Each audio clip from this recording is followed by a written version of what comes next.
할렐루야. 우리 함께하는 교회 성도들과 함께 이 밤에 함께 예배드리고 말씀 나눌 수 있게 되어서 너무너무 감사합니다. 부산에서 제일 뜨거운 교회로 소문난 교회고, 또 우리 목사님, 우리 한 목사님 제일 하여튼 뜨거운 불덩어리 목사님이고, 그리고 오늘 우리 학생들까지 와서 앉아서 정말 진짜 찬양하는데 불같이 함께 찬양하는 모습이 너무 좋습니다. 제가 여기 함께하는 교회 오기 전에 예전에 저기 있던 교회에 금요 기도회 때 한번 와서 설교했던 적이 있었는데, 그때도 여러분들이 하나님을 예배하고 이렇게 정말 기도하는 모습 보고 제가 설교하러 와서 제가 은혜를 많이 받았었는데, 오늘도 하나님께서 제게 은혜를 많이 부어주셔서 너무너무 감사합니다. 오늘 이 밤에 부족하지만 종을 통해서 말씀에 저와 여러분 모두에게 풍성한 은혜가 임하길 축복합니다. 아멘. 목사님이 코로나 중에도 저희 교회에 하여튼 거의 맨 처음 코로나가 터질 때부터 저희 교회는 코로나가 함께 터졌어요. 그리고 제가 격리를 4번 당했어요. 그래서 이제 제가 격리를 4번 당하고 하여튼 뭐 이렇게 코로나 시대에 코로나도 걸려보고 격리도 당해보고 이래야 이 시대를 살아가는 사람이리라 싶고, 그래서 하나님의 은혜로 저희 교회가 코로나 처음 터질 때부터 계속 터지면서 욕도 들었지만, 그렇지만 우리가 뭐 사고도 당할 수 있고 질병도 걸릴 수 있고 문제도 있지만 그 와중에 하나님 예배하는 건 포기할 수 없지 않습니까? 뭐 우리가 사고 목사님 목발 짚는다고 예배 안 드리는 거 아니지 않습니까?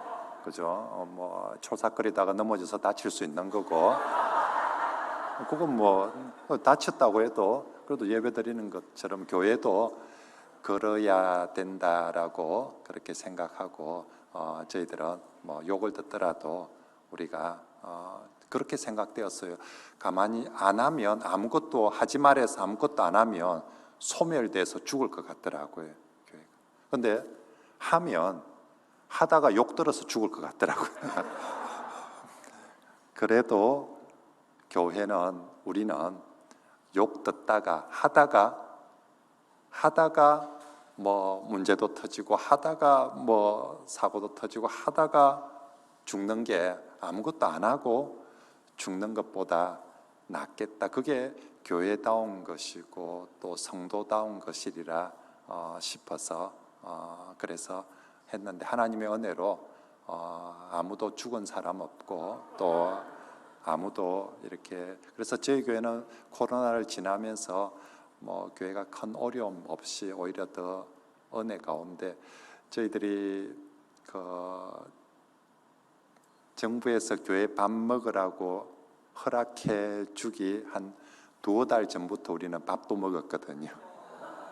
제가 내일부터, 다음 주부터 우리 이제 밥 먹겠습니다라고 발표하는 순간 우리 전 교인들이 기립박수를 했어요.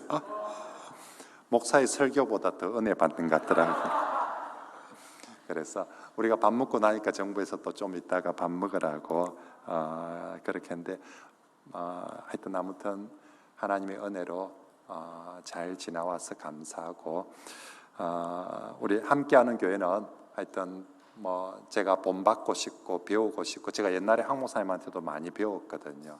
그래서 저희 교회도 가면 우리 지금 학생들처럼 우리 매일 교회에 저희도 교회 학교에서 기독학교를 초등학교부터 고등학교까지 기독학교를 하고 있기 때문에 아침부터 저녁까지 우리 학생들, 청년들이 늘 교회에 버글버글 그렇게 합니다. 코로나 때는 진짜 우리 교회 청년들, 학생들 많아서, 왜냐하면 밖에는 모임 집합 금지를 하니까 자유롭게 모일 수 있는 데는 교회밖에 없으니까 전부 다 교회 와가지고 그래가지고 교회 우리 청년들이 와서 배달을 너무 많이 시켜 먹어가지고 배달하는 애들이 고발을 해가 제가 또 출도 한번 한 적도 있고 그 배달하러 온 애들이 와서 보니까 이게 뭐 너무 많이 모여 있으니까 그렇게 했는데 제가 우리 함께하는 교회 황 목사님이나 함께하는 교회 모습들을 보면서 도전을 많이 받고 우리도 다음 세대를 위해서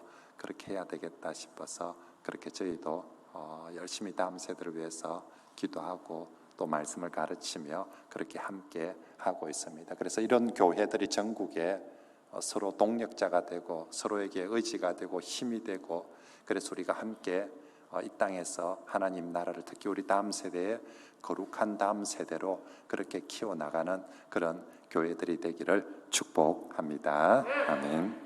오늘 제가 영어로 설교 제목을 셜리 댄서라고, 제가 뭐 영어를 특별히 더 잘해서 그런 건 아니고요. 이 셜리 댄서라는 제목으로 설교를 하는데 사실 우리 이 영화 제목이거든요. 1996년도에 일본에서 만든 일본 영화였습니다. 이 영화가 히트를 쳐서 2004년도인가 미국에서 이 영화 리메이크 해가지고 리처드 기어가 주인공이 되어서 나오는 이 미국에서 다시 리메이크해서 만든 영화입니다. 개인적으로 저는 미국에서 만든 리메이크해서 만든 영화보다 일본에서 처음 만들었던 그 셜리 댄스가 훨씬 더 감동적이었습니다. 그래서 혹시 우리 안 보신 분들 있으면 한번 보시면 여러모로 유익하리라 싶습니다. 오늘 본문에 예수님께서 우리에게 영화 제목이 아니라 우리에게 예수님이 셜리 댄스라고 말씀하시는 것 같아요. 예수님께서 우리에게 함께 춤추자고, 예수 그리스도와 함께 손을 잡고 춤을 추자고 우리에게 말씀합니다. 그래서 오늘 설교 부제목은 예수님과 함께 춤을 춥시다입니다. 한번 따라할까요? 예수님과 함께 춤을 춥시다. 네, 우리 황 목사님 설교 스타일은 제목을 이런 식으로 안 잡을 텐데 우리 김해 촌에는 제가 이렇게 우리 오늘 예수님과 함께 춤을 춥시다. 제가 이 영화를 좋아하게 된 아주 잊을 수 없는 추억이 하나 있는데요.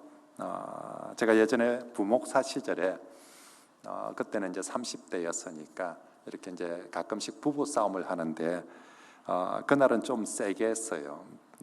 그리고 제가 집을 나왔어요. 보통은 제가 평소에 부부 싸움하면 제가 이제 여러분 보시다시피 제가 좀 선하게 생겼지 않습니까? 우리 황 목사님 좀 똑하고 세게 생겼는데 저는 이렇게 선해요, 사실. 그래서 사실 보통은 부부 싸움하면 제가 깨갱하고 지는데 그날따라 좀 오기가 생기고 이 정말 남편의 좀 지엄함을 한번 보이고 싶고 그래도 이 남자 죽지 않았다 살아있다는 걸 한번 보여주고 싶어서 그래서 제가 집을 나왔습니다. 그런데 세상에서 참 불쌍한 게 목사가 집 나오면 갈 데가 없어요. 어디 내가 술집에 가서 요즘은 뭐 카페가 이렇게 있어서 혼자서도 카페 가고 그 시절에 혼자서 카페 가는 그런 분위기는 아니었거든요. 그래서 사실 목사가 집을 나왔는데 그것도 아침바람에 집을 나왔어요. 그래서 집을 나왔는데 뭐 술집을 갈 수 있는 것도 아니고 그렇다고 부부싸움 하고 나가지고 교회 와서 성도들 집에 신방을 가려니까 그것도 쉽지 않고 그래서 정말 제 혼자 그냥 아무도 없는 곳에 조용히 있는 곳에 가고 싶어서 찾아간 곳이 조조 영화. 영화관에 가서 조조 볼 때 아무도 사람이 없지 않습니까? 그래서 가서 본 영화가 셜리 댄서였습니다. 정말 처음에는 막 화가 많이 나서 보니까 영화에 집중이 잘 안 되죠. 그래서 그냥 아무 생각 없이 그냥 내가 기필코 이번 만큼은 내가 승리하리라 하면서 내가 이번에는 지가 먼저 용서 구할 때까지 내 안 들어간다 이제 이런 굳건한 각오를 하고 그렇게 했는데 영화를 보면서 제가 은혜를 너무 많이 받아버린 거예요. 사실은 은혜 안 받으려고 교회 피해가지고 영화관에 왔는데 근데 영화 보면서 은혜를 너무 많이 받은 거예요. 그래서 이게 이제 은혜 받으면 부부 싸움에서 무조건 지거든요. 그래서 여러분 부부 싸움에서 이기고 싶으면 일단 교회를 안 와야 돼요. 두 번째, 예배를 드리면 안 돼요. 세 번째, 기도하면 안 돼요. 하여튼 뭐 이게 그렇죠. 이게 뭐 예배 드리고 기도하는데 끝까지 내가 이길 거다 이럴 수는 없거든요. 그래서 하여튼 부부 싸움에 이기고 싶으면 하여튼 교회 오지 말자, 예배 드리지 말자, 기도하지 말자, 이제 그렇게 하면 됩니다. 아무튼 그렇게 피해서 영화관에 오는데 이 영화 보면서 이게 또 은혜를 받아버리는 바람에, 그래서 은혜 받으면 이제 집에 들어가서 집 사람한테 미안하다고 이제 천부의 어지 없어서 하고 이제 이렇게 손 들고 이제 항복하고, 그리고 제가 아내한테 참 미안하고 또 그래서 그날 저녁에 이제 우리 애들이 아직 그때 어렸습니다. 이제 제가 딸만 3명이 있어요. 지금은 이제 지금은 뭐 딸 3명 있다 뭐 부럽 이렇게 하는데, 그 시절에는 우리 권사님들이 보면 아이고 짠다고 아들도 하나 못 나가지고 그렇게 했는데, 아무튼 그날 우리 어린 아이들 딸 3명을 재우고 집사람하고 그날 밤에 다시 와가지고 그 영화 심야, 이번에는 심야를 둘이서 같이 다시 봤어요. 그리고 둘이 같이 다시 보고 둘 다 은혜를 또 받고, 그 집사람도 은혜를 받고 나니까 그 영화 다 보고 집에 와서 제보고 자기가 또 잘못했다고 미안하다고 하면서 그렇게 했습니다. 그래서 아무튼 저희는 이 영화 보면서 은혜를 많이 받았는데요. 여러분, Shall we dance? 함께 춤출까요? 여러분, 우리 사람들은 언제 춤을 춥니까? 사람들은 대부분 정말로 좋을 때, 기쁘고 즐겁고 정말 좋을 때 그걸 때로는 노래로 표현하고, 노래로 표현한 것보다 더 좋을 때 춤으로 그렇게 표현합니다.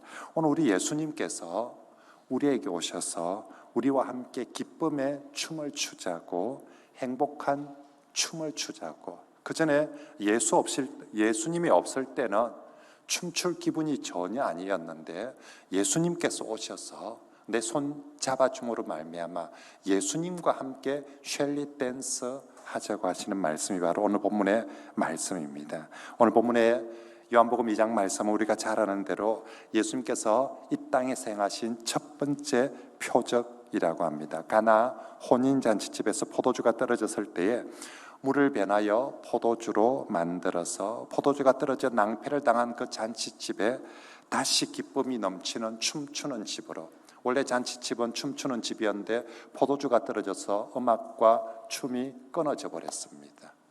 그런데 예수 그리스도께서 오셔서 이 집에 포도주를 다시 만들어 주심으로 그 집에 다시 음악이 그리고 춤이 다시 회복되어지게 된 집입니다. 11절 말씀을 같이 한번 읽어볼까요? 시작. 예수께서 이 첫 표적을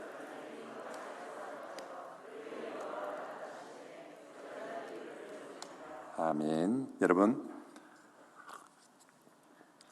오늘 본문은 이 사건을 첫 표적이라고 그렇게 표현하고 있습니다. 첫 표적은 여러 표적들 중에서 제일 중요한 표적이지 않겠습니까? 그런데도 놀랍게도 예수님이 첫 표적을 행하셨는데 그 표적을 행한 장소가 예루살렘이 아니에요.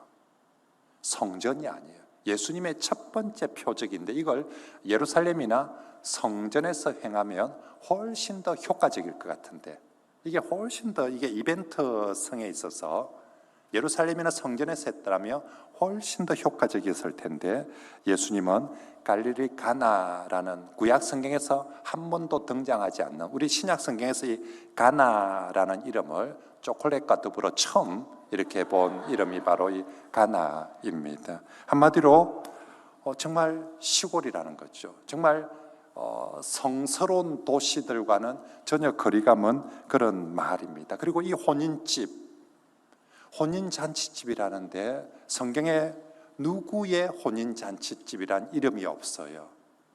그러니까 정말 이름 모를 사람의 혼인잔치집. 자, 정말 시골에 이름 모를 사람의 혼인잔치집에서 예수님의 첫 번째 표적이 일어났다는 것입니다. 결국 우리 주 예수님은 당신의 가장 중요한 첫 표적을 행하는데 정말 이름 없는 곳에서 이름 없는 사람들에게 이 첫 표적을 행했습니다. 무슨 얘기입니까?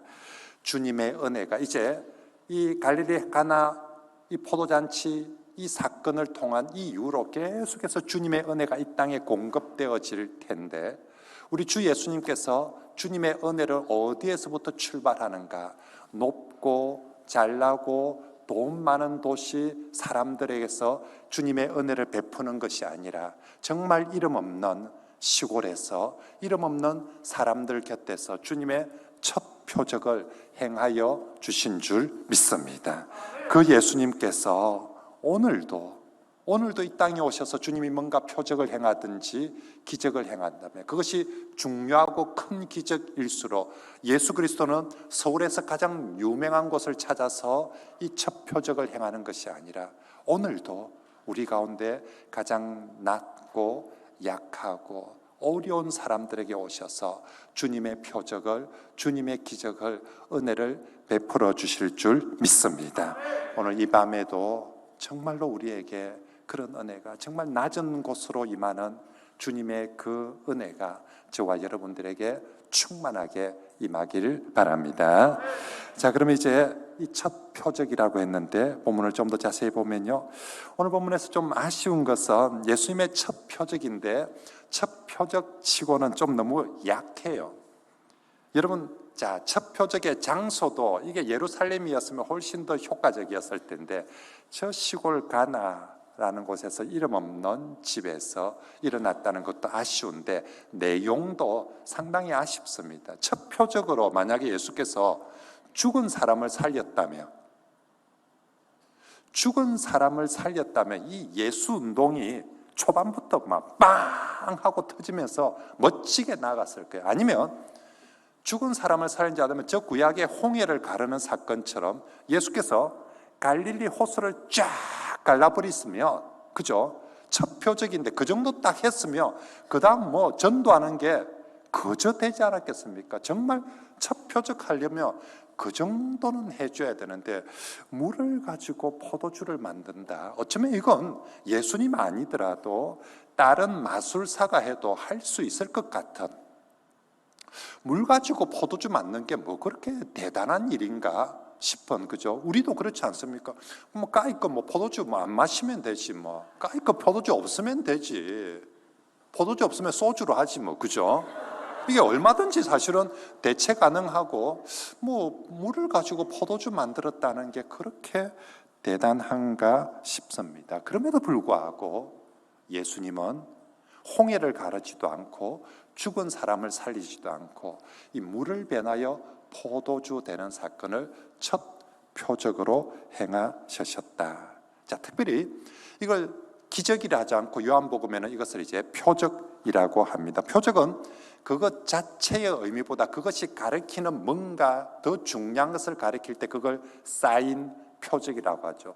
야구 감독들이 여기서 사인을 냅니다. 이 손가락 자체가 이게 의미가 있는 것이 아니라 이 손가락이 만들어내는 의미하는 것이 저게 뭐 강공 사인인지 도루 사인인지 그 내용이 훨씬 더 여기서 손가락질을 어떻게 하는 이런 걸 사인이라고 하는 거죠. 그러므로 예수 그리스도 이 물이 변하여 포도주 되는 사건을 첫 표적으로 해놨다는 것은 물 가지고 예수님은 물로서 포도주도 만들 수 있다 이걸 얘기하는 것이 아니라 이걸 가지고 뭔가 훨씬 더 중요한 걸 의미를 가르쳐 주고 싶어서 이것을 첫 표적으로 행하여 주신 것이죠. 자, 그렇다면 예수님은 이 물을 변하여 포도주 만드는 이 표적을 가지고 진짜 예수님이 보여주고 싶어하는 사인, 그 사인의 진짜 의미, 내용은 무엇일까 하는 것이죠. 그것은 이제 이 물이 변하여 포도주 되는 이 사건을 통해서 예수님께서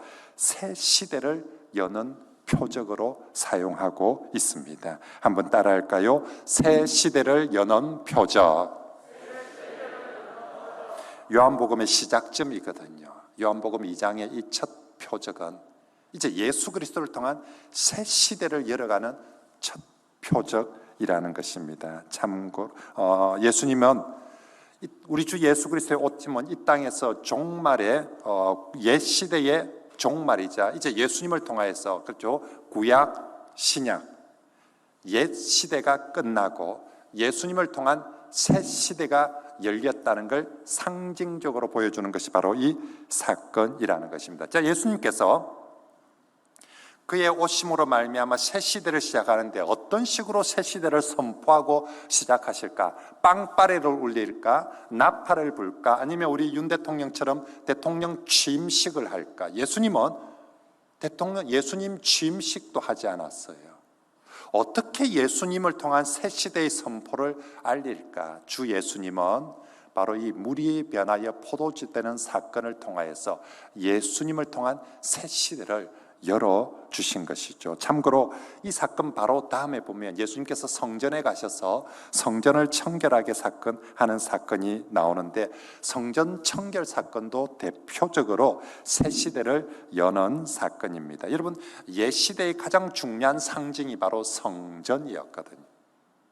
구약 시대를 가장 상징하는 사건이 바로 그 성전인데, 예수께서 오셔서 제일 먼저 성전에서 가서 하신 일이 성전을 척결하는, 청결보다는 사실은 척결한다가 더 맞을 정도로 강하게 성전을 그렇게 척결합니다. 그래서 이제 예수 그리스도가 새로운 성전이 되신다. 이제 더 이상 저 옛 성전을 통한 구원이 아니라 이제 새 성전 대신 예수 그리스도의 시대를 예수님께서 그 성전 청결 사건을 통해서 선포하는 거죠. 그래서 요한복음 2장에 나오는 이 두 사건, 가나 혼인잔치에서 물이 변하여 포도주 되는 사건과 성전을 청결하게 하는 이 두 사건 모두 다 이제 예수 그리스도를 통한 새 시대, 옛 시대는 끝나고 이제 새 시대가 열렸습니다 라는 것을 표적, 상징적으로 보여주는 것이 바로 이 사건들입니다. 그래서 오늘 본문 6절에 유대인의 정결 예식을 따라 드는 두세 통 드는 돌 항아리 6개가 있었다라고 합니다. 그냥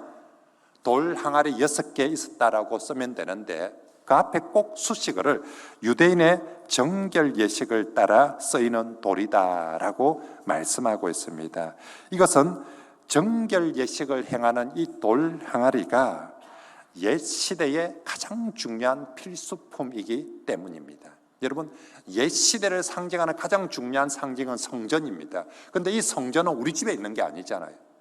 예루살렘에만 있습니다. 그런데 우리 집에 각자의 집에 옛 시대를 가장 상징하는 물건이 하나 있다면 바로 이 정결 예식을 행하는 항아리들인 거죠. 어떤 집에는 그게 돌 항아리일 수도 있고 어떤 집에는 그게 플라스틱 항아리일 수도 있는데, 아무튼 각 가정마다 옛 시대 구약의 율법을 지키면서 산다는 가장 중요한 표가 뭐냐면 각 집집마다 정결 예식을 행하는 항아리들이 있었다라는 것이죠. 그래서 사실은 성전은 저 멀리 있는 상징적인 옛 시대라며 이 정결 예식을 해서는 이 항아리들은 우리 집에 있는, 정말 내가 율법을 준수하면서 정말로 유대인으로 살아가고 있는 모습을 보여주는 가장 중요한 필수품이 바로 이 정결 예식을 행하는 항아리였습니다. 하지만 이제 이 사건에서 그 옛 시대의 가장 중요한 산물인 돌 항아리가 이렇게 많이 있는데도 이 집에는 6개나 있었대요. 그것도 두세 통 드는 돌 항아리니까 우리 옛날에 시골집에 절구, 크다란 전구보다 더 커요. 그게 6개 다 있었다는 거예요. 근데 핵심은 뭡니까? 옛 시대의 소산물인 옛 시대에 가장 중요했던 돌 항아리가 정결 예식이 6개나 있었다. 다시 말하면 내가 죽으라고 정결 예식을 지키고 내가 죽으라고 율법을 순종하려고 그렇게 했는데도 불구하고 이 가정에 문제가 해결되지 않더라는 것입니다. 분명히 그 집에 옛 시대를 따르는 그 모든 정결 예식의 도구들이 다 있음에도 불구하고 그것을 지키는데도 불구하고 여전히 이 집의 문제는 문제로 남아있고 여전히 이 집은 낭패를 당하고 있더라는 것입니다. 그런데 바로 그곳에 예수 그리스도가 오셨다. 바로 그 옛 시대의 소산물인 그 돌 항아리에 옛 시대의 산물이 아닌 그리스도의 포도주를 만들어 줌으로 말미암아 그 집이 정말로 정결 항아리만 있을 때는 아무런 일도 일어나지 않았던 그 집이 예수 그리스도가 오심으로 말미암아 그 집이 새 시대가 시작되었다는 것을 바로 이 사건을 통해서 보여주는 줄 믿습니다. 게다가 우리 주 예수님께서 만들어주신 포도주는 이전과는 비교할 수 없는 맛있고 풍성한 포도주였습니다. 10절에 연회장이 지금까지 중에서 제일 좋은 포도주를 내었다라고 말하고 있습니다. 그리고 그것이 두세 통 드는 돌 항아리 6개나 되니까 양도 어마어마하게 많이 있다는 것입니다. 사랑하는 성도 여러분, 그러므로 이 첫 번째 표적은 말하고 있습니다. 옛 시대의 규례, 율법의 규례, 정결예법의 규례는 더 이상 인간의 문제에 아무 소용이 되지 않았는데 예수 그리스도 새 시대의 주인공으로 오신 예수께서 오셨을 때에 예수님은 옛 시대의 사람들이 안고 있던, 어제 내가 안고 있던 그 모든 문제들을 해결해 주시고 맛도 더 좋고 양도 더 풍성하게 기쁨이 넘치는, 옛 시대는 경험해 볼 수 없는, 예수를 알기 전에는, 예수를 믿기 전에는 경험해 볼 수 없는, 맛볼 수 없는 새로운 맛, 더 풍성함을 누릴 수 있게 되어진 줄 믿습니다. 참고로 여러분, 구약 시대의 첫 표적은 모세를 통하여서 물이 변하여 피가 되는 표적이었어요. 나일강이, 그죠? 모세가 기적을 행했습니다. 표적을 행하였는데 물이 변하여 똑같이, 이미지는 똑같습니다. 하얀 물이 빨갛게 변했는데 구약 시대는 이것이 심판의 물이 되어서 이 물이 피로 변하게 되었는데 예수 그리스도 오셔서 첫 표적은 똑같이 하얀 물이 빨갛게 변했는데 이번에는 생명과 기쁨과 행복과 새 삶을 주는 포도주로 변하게 된 것입니다. 그러므로 사랑하는 성도 여러분, 새 시대, 새 인생, 새 삶, 내가 정말 한번 이전과는 다른 새로운 삶을 한번 살아보자. 어떻게 해야 우리가 진짜 새 인생을, 새 삶을 맞이할 수 있을까? 우리가 옛날에 2000년이 바뀔 때, 1999년에서 2000년이 바뀔 때 밀레니엄이라고 난리를 치지 않았습니까? 앞에 숫자가 2000이 달리고 1월 1일이 되면 2000이 되면 뭔가 새로운 놀라운 일들이 일어나고 새 시대가 열릴 것이라고. 하지만 숫자가 바뀐다고 새 시대가 되는 건 아니에요. 연도가 바뀐다고, 달력이 바뀐다고 새 시대가 되는 건 아닙니다. 얼마 전에 대통령이 새로 취임을 했습니다. 정권이 바뀌면 새 시대가 열리겠습니까? 빨간 나라 팬들은, 파란 나라 사람들은 다 자기들 색깔이 바뀌면 새 시대가 열릴 거라지만 우린 경험하지 않습니까? 색깔 바뀐다고, 그죠? 색깔 바뀐다고, 정권 바뀐다고 새 시대가 되는 것 아닙니다. 우리 학생들 고등학교 올라가면 새 시대가 될까요? 대학을 가면 새 시대가 될까요? 그죠? 더 좋은 직장을 가면 내 인생에 정말로 새로운 시대가 열릴까요? 그렇지 않습니다. 내 삶에, 내 인생의 진정한 새 시대는, 새 시대의 주인공 되시는 예수님이 내 삶에 찾아오실 때, 바로 그때 새 시대가 열리게 되는 줄 믿습니다. 아무리 우리가 이전까지 이 포도주가 떨어진 팀처럼 우리 삶이 낭패가 되었다 할지라도, 엉망이 되었다 할지라도 새 시대를 여는 예수 그리스도, 그분이 내게 오셔서 나의 손을 잡으시고 나와 함께 셜리된 사시며 얼마든지 우리가 주님과 함께 춤추는 새 시대, 새 인생을 살아가게 될 줄 믿습니다. 부디 오늘 이 밤에도 정말 그 그리스도와 함께 우리가 정말 새 삶을, 그리고 기쁨의 삶을 그렇게 살아가는 저와 여러분들이 되시길 축복합니다. 한편 주님은 이제 이 사건을 통해서 낭패한 인생이, 낭패를 당한 인생이 기쁨의 인생으로 변하는 표적을 보여주시는 거죠. 첫 번째, 이 표적의 의미가 새 시대를 여는 표적이라며, 두 번째, 이 표적은 정말 낭패한 인생이 정말로 기쁨의 인생으로 변화되는, 물이 포도주가 변화되었다는 건 중요한 것이 아니라, 그죠? 이제 주님은 한 인생이 정말 낭패와 실패의 인생이 정말 이 포도주처럼 기쁨의 인생으로 변화되는 것을 이 표적을 통해서 보여주는 것입니다. 한번 따라할까요? 예수님을 통해 낭패한 인생이 기쁨의 인생으로 변합니다. 예, 오늘 이 사건은 혼인잔치집에 뭐가 떨어졌다? 포도주가 떨어져 버렸습니다. 원래 컨셉은 혼인잔치집은 이 세상에서 가장 행복하고 기쁜 집이 혼인잔치집입니다. 근데 그 혼인잔치집에 포도주가 떨어졌다는 것은 조금 전까지만 해도 조명이 이렇게 밝고 환했는데 갑자기 한순간 조명이 꺼지고 가장 어둡게 되어져 버린, 차라리 이 집이 혼인집이 아니었다면 포도주 없는 게 큰 문제가 없었을 텐데 이 집이 혼인잔치집이기 때문에 포도주 없는 게 더 짙고 어두운 슬픔으로 더 큰 낭패로 다가와 버렸습니다. 우리나라도 여러분 결혼식을 준비하면서 몇 개월에 걸쳐서 결혼식을 얼마나 치밀하게 준비합니까? 근데 고대 유대인들의 결혼식은 우리보다도 훨씬 더, 이건 한 집의 잔치일 뿐만 아니라 한 동네의 잔치였습니다. 몇 개월 정도가 아니라, 우리는 결혼식을 하루만 하고 끝냈지만 쟤네들은 최소한 일주일 이상을 결혼식을 하고 있습니다. 결혼 잔치를 합니다. 그러므로 우리가 결혼 잔치를 준비하는 것보다 유대인들은 훨씬 더 치밀하게, 훨씬 더 부지런하게, 훨씬 더 열심히, 훨씬 더 수고하면서 잔치를 준비합니다. 그런데 내가 그렇게 열심히 공부하고, 내가 그렇게 열심히 돈을 모으고, 내가 그렇게 열심히 수고했는데 결과적으로는 뭐다? 실패라는 거죠. 지금 이 혼인잔치집이 아무런 수고를 안 했어. 아이고, 네가 그렇게 노력도 안 하고 기도도 안 하고 공부도 안 하고 열심히 안 하는데 뭐가 되겠나? 그런 집이 아니라는 겁니다.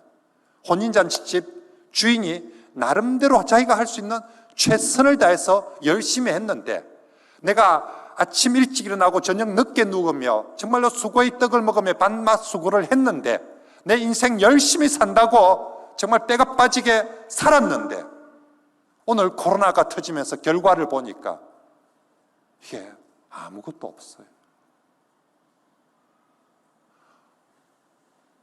나이가 조금 들어가시는 분들, 저도 이제 50대 중반이 되니까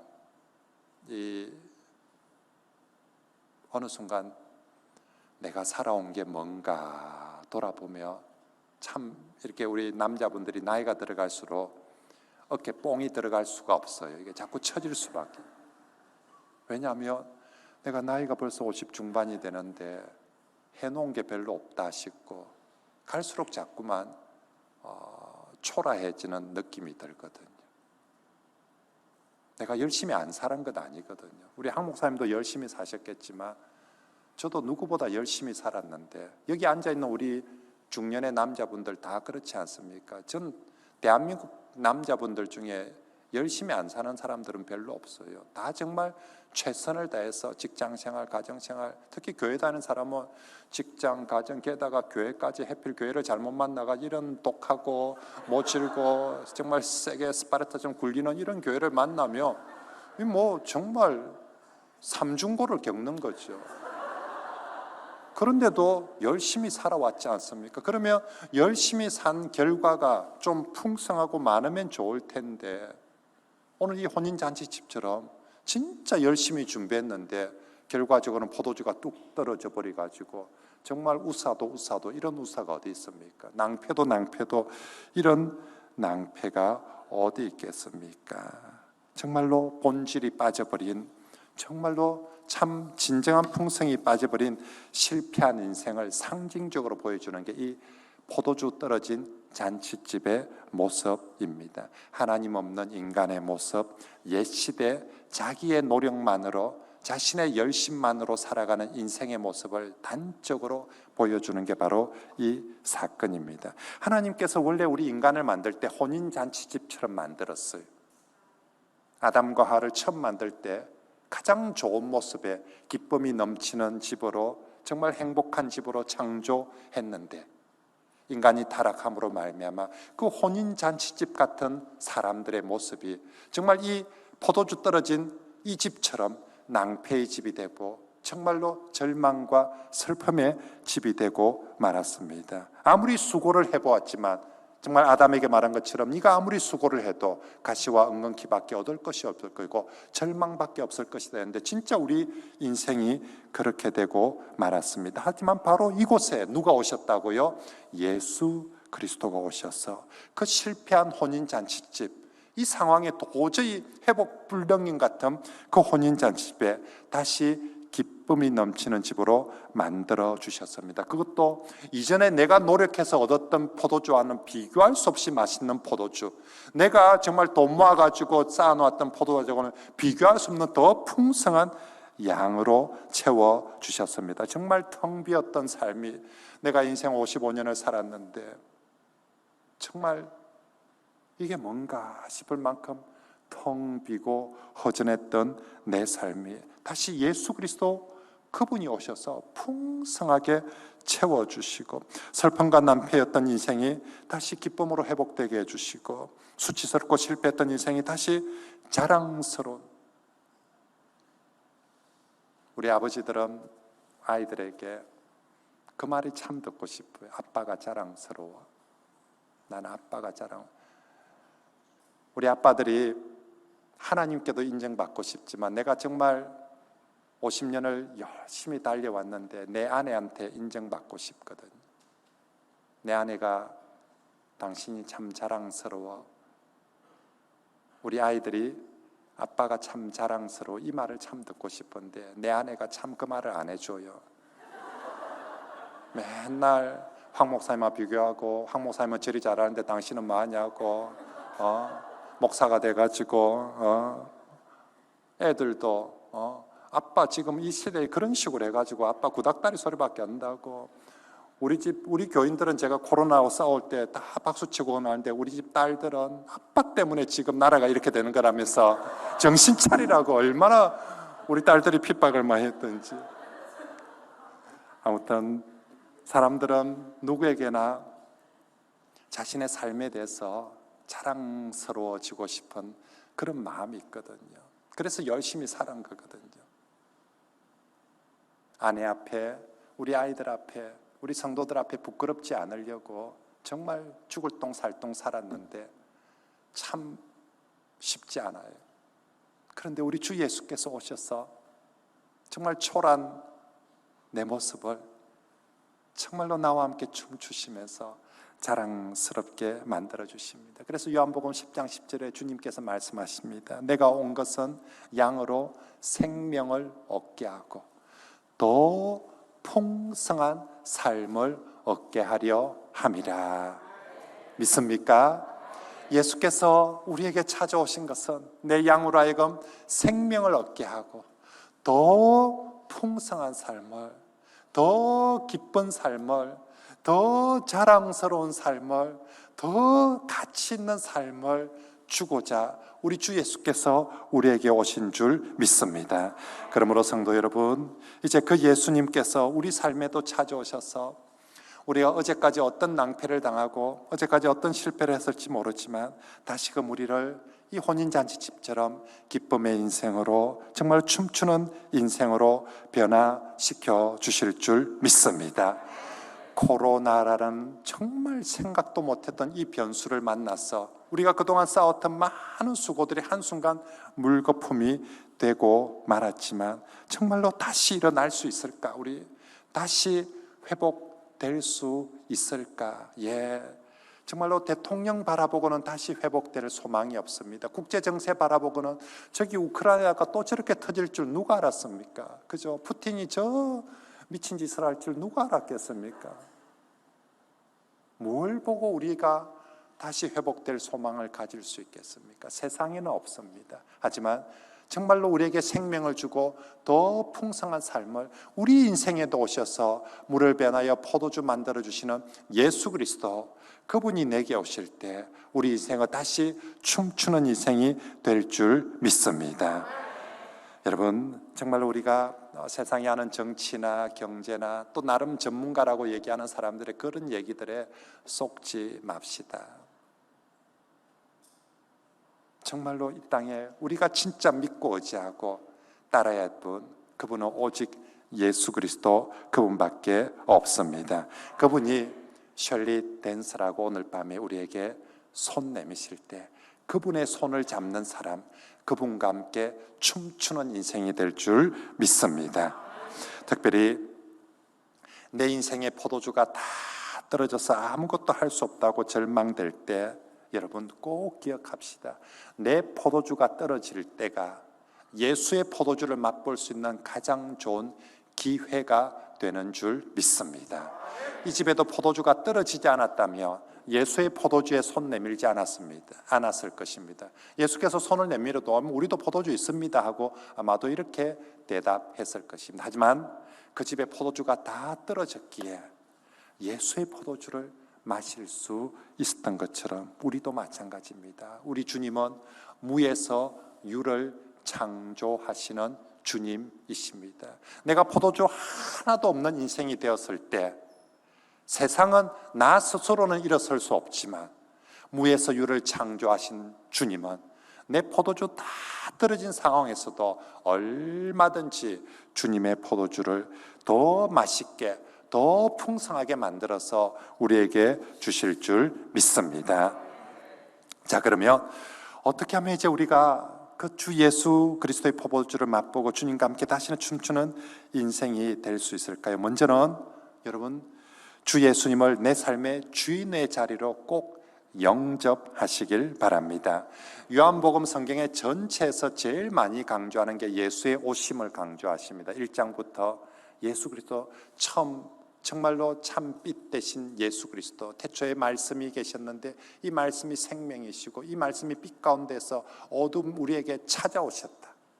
예수 그리스도가 오셨다는 것이 가장 중요한 사건이고요. 그 예수 그리스도 오심 앞에 인간이 할 수 있는 가장 귀한 반응, 최고의 반응은 영접하는 자, 곧 그 이름을 믿는 것이다 라고 말씀하고 있습니다. 그런데 이제 우리가 분명히 예수 그리스도를 영접해야 되는데 예수님을 어떻게 영접할 것인가? 손님으로 영접할 것인가?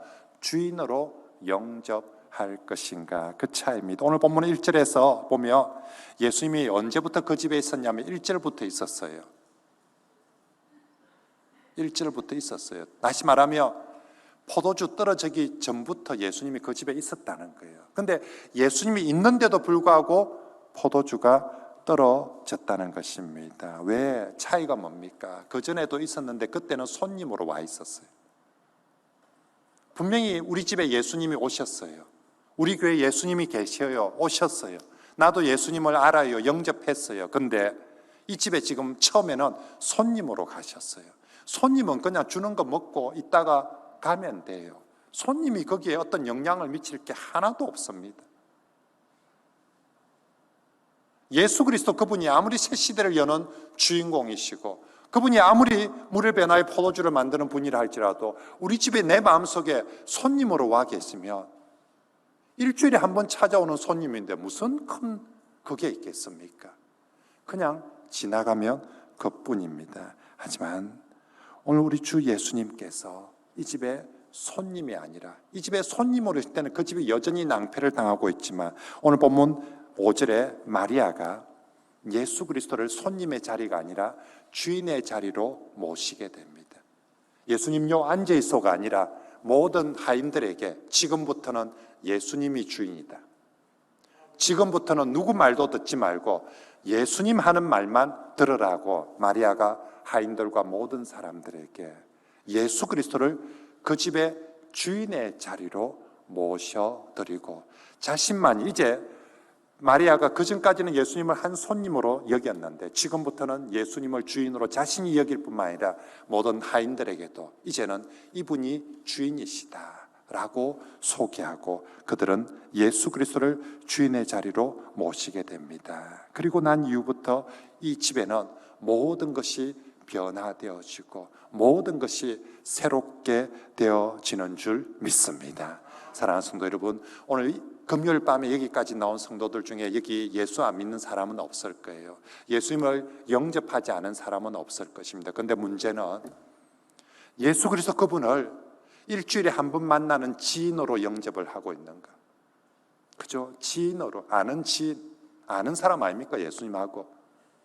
나중에 여러분 우리 친구들 천국 가서 예수님 만날 때 뭐라 할 겁니까? 어이구 말씀 많이 들었습니다. 우리 목사님 통해서 말씀 많이 들었습니다. 네, 지인이죠, 그죠? 우리가 예수 그리스도를 말씀 많이 들었습니다. 이런 관계로 모시고 믿어가지고 내 삶에 주님의 포도주가 넘칠까? 그러지 않는 거죠. 일주일에 한 번 만나는 손님으로, 그죠? 그리고 그냥 잠시 내 귓가에 내 마음속에 잠시 왔다가 그냥 가버리는 그런 손님으로는 그분의 포도주가 넘칠 수가 없습니다.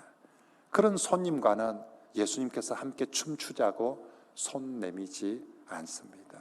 정말 주님과 함께 춤추는 사람은 예수 그리스도 그분을 나의 주 나의 하나님으로 나의 주인으로 영접하는 사람에게 주님께서 진정한 손을 내미시고 함께 춤추게 될 줄 믿습니다.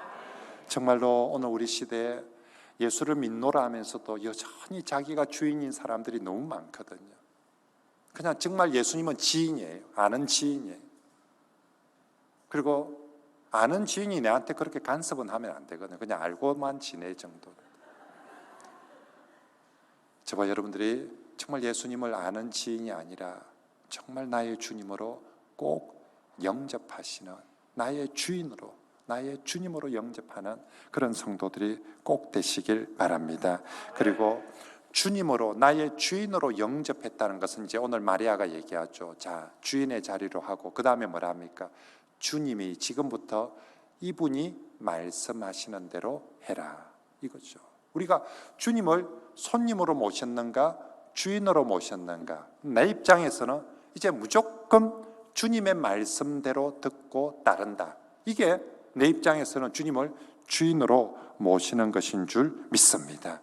사람들이 손님으로 모시고 사니까 자기 마음에 들면 들어주고 마음에 안 들면 이제 그만하이소, 가이소, 그죠? 자기가 이해가 되면 순종을 하고 이해가 안 되면 뭔 소리 하고 있노, 우리 집은 그런 거 아니거든요 하면서 그렇게 자기 길로 갑니다. 그 사람은 여전히 자신이 주인이라는 것입니다. 우리가 정말 주님을 주인으로 영접하는 것은 내 생각과 다르고 내 의지와 다르고 내 길과 다르고 내가 이해가 되지 않는다 할지라도 주인의 말씀이기 때문에, 하인은 주인이 말씀하기 때문에 그게 이해가 되든 이해가 되지 않든 맞든 맞지 않든 믿고 순종하는 것이 주인으로 모시게 되는 줄 믿습니다. 오늘 본문에 예수님께서 하인들에게 포도주가 떨어졌는데 물을 떠오라고 시킵니다. 하인들 바보 아니거든요. 지금 뭐가 떨어졌는지 하인들 알거든요. 포도주가 떨어졌는데 물도 무슨 생수를 구해오라는 것도 아니고 지금 돌 항아리에 채우는 물은 손발 씻는 허들의 물이거든요. 하인들이 봐도 이해가 안 되는 상황이에요. 차라리 돈을 줘서 마트 가가지고 포도주 사오라며 예 알겠습니다 하고 달려갈 텐데 포도주가 떨어졌는데 지금 물을 구해오라고 하니까 하인들 이해가 되지 않습니다. 하지만 하인들은 이전에 예수님을 손님으로 여겼다며 됐습니다. 손님은 조용히 주는 거 먹다가 있어. 안 그래도 열받는데 더 그러지 말고. 아마 하인들이 이랬을 거예요. 그런데 하인들은 더 이상 예수님을 손님으로 여기지 않습니다.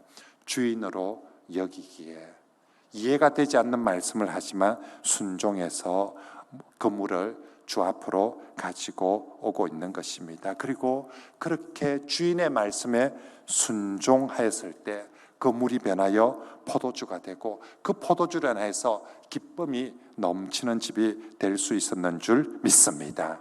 그러므로 우리가 말만, 여기서 목사가 여러분 예수님을 주인으로 영접하시기 바랍니다 하면 다 아멘 하는데, 진짜 주인으로 영접하는 것은 그분의 말씀이 내 생각과 다를 때, 그분의 말씀이 내 형편과 다를 때도 정말 믿고 순종하는 것이 진정으로 주인으로 영접하는 것인 줄 믿습니다. 여러분들이 꼭 정말 예수님을 손님이 아닌 주인으로 영접했다며 주인의 말에 전적으로 믿고 전적으로 순종하는 그런 성도들이 되시길 바랍니다. 그래서 그 말씀에 전적으로 믿고 순종하며 무슨 말씀이든지 그것을 통해서 물을 변하여 포도주 되게 해 주실 줄 믿습니다. 그리고 우리가 정말로 주님을 주인으로 영접하여 순종한다면 순종을 한두 번 하고 때려치우는 것이 아니라 끝까지 순종하는 것이 진짜 주인으로 믿고 순종하는 것입니다. 우리나라 사람들은 순종을 하긴 해요. 근데 몇 번 하는 줄 알아요? 3-4번 합니다. 성경에 없는 3-4번을 지가 정해가지고 그래서 자기가 딱 횟수를 그래서 조금 더 믿음이 있는 사람은 7번까지 한번 해보겠다. 뭐 아니면 40일 특별 기도하는 동안 40일 동안 내가 40일 기도로 작정 기도를 하고 이 40일 작정 기도하는 동안 우리나라 사람들 자꾸만 성경이 없는 자기가 3번 아니면 40일 아니면 100일 이렇게 자기가 정해요. 주님 우리 보고 이 100일 동안 꼭 순종해야 된대.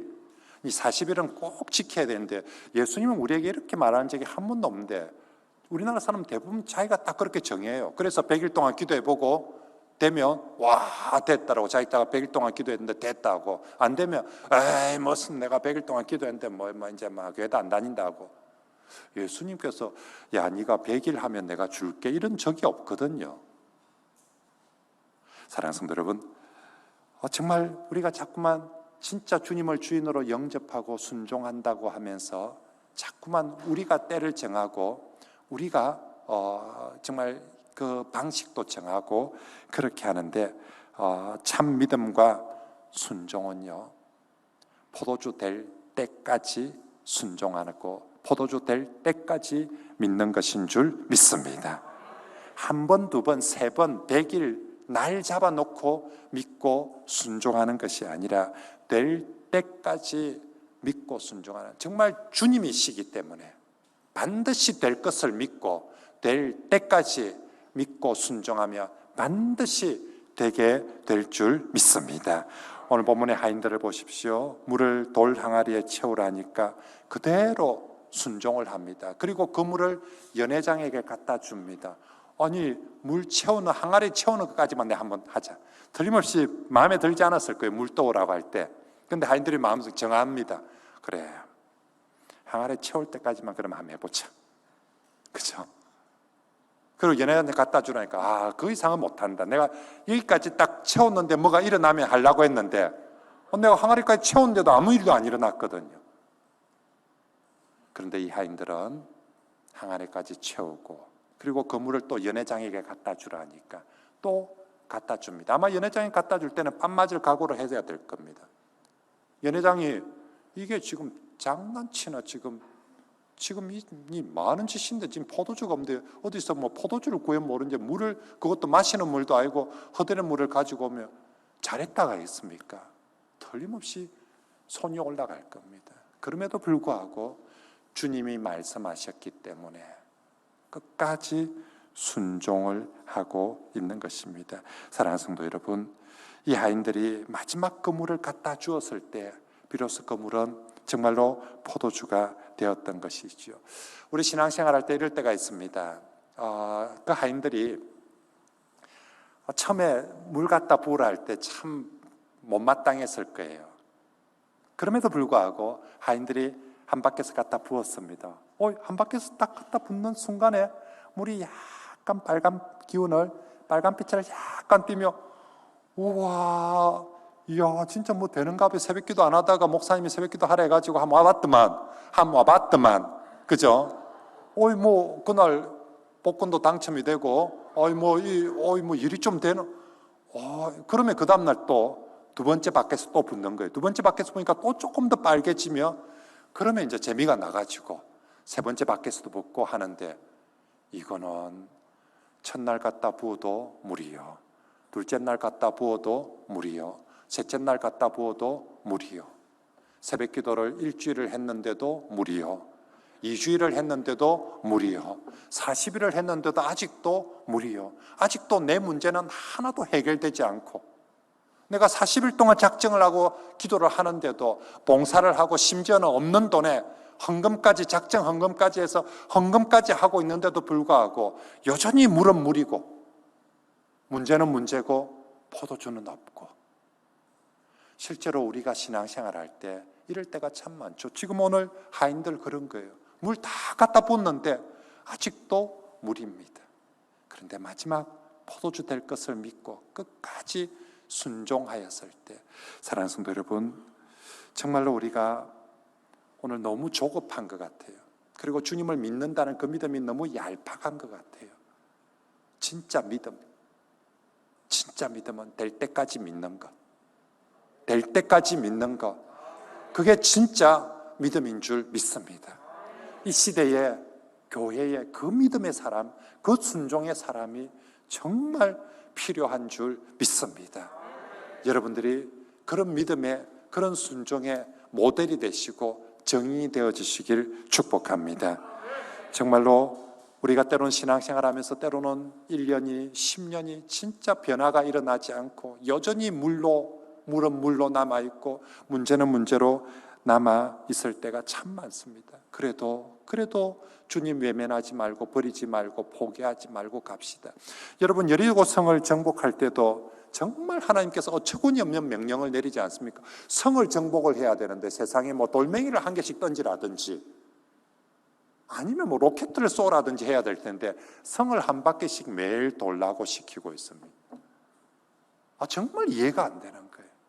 근데 이해가 안 되지만 그래 뭐 모세가 하도 또 하라고 목사님이 하라니까 한 번에 해주자. 그래도 내가 집사인데 장로인데 권사인데 그래 한 바퀴 돌았어. 한 바퀴 도는데 성에 금이 좀 가고 돌부스리가 좀 떨어지면 와 이거야 기도하니까 뭐 좀 되네 하고 그래서 그 다음 날도 나갔긴데 이거는 한 바퀴 도는데 여전히 성은 성이고 위에서 조롱하는 사람들은 저거 미친네 뭐하노 이 시국에 네가 새벽기도 할 때가 지금 이 코로나 시국에 그리 모이지 말라는데 뭔 새벽기도를 한다고 어째 그리 말을 안 듣나 하면서 아마 성 위에서 조롱하는 사람들의 소리가 얼마나 근데 이튿날 또 제가 모르긴 몰라도 이스라엘 백성들이 처음에는 한 90% 참석했을 것이고 하룻밤 지나고 나서 그 다음 날은 50% 왔을 거예요. 나는 안 간다. 저 미친 짓 안 한다. 니 가라 하고. 근데 성은 언제 무너집니까? 마지막 날, 마지막까지 순종하는 바로 그 사람들을 통하여서 여리고성은 무너진 줄 믿습니다. 사랑하는 성도 여러분, 오늘 우리도 마찬가지입니다. 특별히 이 종말의 시대에 우리의 믿음은 곧 인내입니다. 우리의 믿음은 인내입니다. 정말로 인내하면서 우리 마지막 그래도 주님이 끝까지 이루어 주실 거다라는 그 믿음을 가지고 정말 마지막 순간까지 성을 돌고 마지막 순간까지 물을 떠다 바치는 그런 믿음의 사람, 순종의 사람들이 다 되시길 바랍니다. 우리가 그렇게 마지막까지 끝까지 주님 앞에 믿고 순종하며 그런 사람들을 통해서 순종할 때 뭐 수백만 명이 순종할 필요 없습니다. 마지막까지 물을 떠다 준 그 사람을 통하여서 마지막까지 여리고성을 돈 바로 그 한 사람을 통하여서 성은 무너지고 물은 변하여 포도주가 될 것입니다. 저와 여러분들이 정말로 그렇게 해서 우리 주님이 만들어주는 포도주 우리도 살면서 한번 맛봐야 되지 않겠습니까? 내가 예수를 10년을 믿고 20년을 믿고 30년을 믿고 있는데 나도 내 인생에 있어서 주님이 만드는 포도주 한번 맛봐야 되지 않겠습니까? 그리고 주님과 함께 정말로 춤을 한번 춰봐야 되지 않겠습니까? 이제 말씀을 정리하겠습니다. 오늘 우리 주 예수님 이 코로나 어려운 시대에 살고 있는 우리에게 정말로 주님 우리에게 왜 찾아오시겠습니까? 이 어려운 시대에 우리에게 더 무거운 짐을 던져주려고 찾아오는 것 아닙니다. 우리 주님 정말로 수고하고 무거운 짐 지고 살아가는 우리에게 포도주가 떨어져서 낭패를 당한 우리에게 찾아오셔서 내가 내게 원하는 삶은 그런 실패, 그런 낭패, 그런 절망의 삶이 아니라 나와 함께 춤추는 삶이다. 이제 내 손을 잡고 나와 함께 춤추자고 우리 주 예수님께서 우리에게 찾아오시는 줄 믿습니다. 누구라도 그죠? 우리가 아무리 가난하다 할지라도 우리가 아무리 가진 것이 없다 할지라도 우리가 아무리 능력이 부족하고 우리가 아무리 실패한 경험밖에 없는 정말 그런 머저리라 할지라도 누구라도 예수 그리스도의 손을 잡으며 예수님과 함께 춤출 수 있는 줄 믿습니다. 누구라도 새 인생이 될 수 있는 거죠. 주 예수 그리스도의 손을 잡으실 때 아는 지인으로 손잡지 마시고 예수 그리스도 그분을 나의 주인으로 꼭 영접하시길 바랍니다. 그리고 이제부터는 그분이 나의 주인이기 때문에 그분이 하시는 말씀에 전적으로 아멘하고 전적으로 순종하시길 바랍니다. 내 생각과 맞지 않더라도 그죠? 내가 주인으로 영접했는데 그분의 말씀에 전적으로 믿고 전적으로 순종하고 끝까지 순종하며 반드시 예수 그리스도의 포도주를 우리에게도 주님께서 풍성하게 베풀어 주실 줄 믿습니다. 지금도 주 예수 그리스도와 함께 춤추는 함께하는 교회 성도 여러분, 내일은 이후에는 더욱더 여러분들이 예수와 함께 춤추는 그런 성도들, 그런 교회들이 되고, 와, 제가 오늘 처음 딱 들어오는데 저 오는데 아이들이 밖에서 막 퐁퐁 타고 뭐 축구하고 막 땀을 뻘뻘 흘리며 신나게 놀고 있더라고요. 여러분, 우리가 주님과 함께 그래야 되지 않겠습니까?